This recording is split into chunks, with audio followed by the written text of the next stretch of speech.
এরপরে জান্নাতুন নাইমা মিম, আপনি লিখেছেন আমি 9 মাসে গর্ভবতী, আমার পানি ও খাবার সময় মতো খেতে হয়, আমি কি রোজা রাখতে পারবো? বোন মিম, আপনার পানি এবং খাবার যদি নিয়মিত খেতে হয়, পান করতে হয়, এবং এটা না করলে আপনার গর্ভস্থ সন্তানের ভয়াবহ ক্ষতি হতে পারে অথবা আপনি নিজে ক্ষতিগ্রস্ত হয়ে যেতে পারেন, এরকম আশঙ্কা হয়, অর্থাৎ শারীরিক অবস্থা এত বেশি ক্রিটিক্যাল হয়, তাহলে সেক্ষেত্রে আপনার জন্য রোজা না রাখার স্কোপ আছে।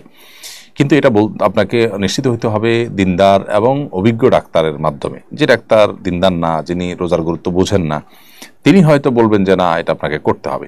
এই জন্য দিনদারিতাও বুঝেন, আবার ডাক্তারিও বুঝেন, এরকম ডাক্তার যদি আপনাকে পরামর্শ দেন তাহলে সেক্ষেত্রে আপনি পানাহার করতে পারেন এবং পরবর্তীতে এই রোজাগুলো আপনি রেখে দিবেন। আর এমনি আপনার গর্ভবতী অবস্থায় পানাহার করা উচিত, বিশেষ পানি পান করা উচিত, এটা করতে পারলে ভালো হয়। কিন্তু না করলে যে আপনি মরে যাবেন, বাচ্চা মরে যাবে গর্ভস্থ, সেরকম এত সিরিয়াস কোনো ইস্যু যদি না হয় তাহলে কষ্ট করে রোজা রাখা উচিত। প্রয়োজনে রাতেবেলা আপনি পানি এবং আহার বেশি করে গ্রহণ করলেন।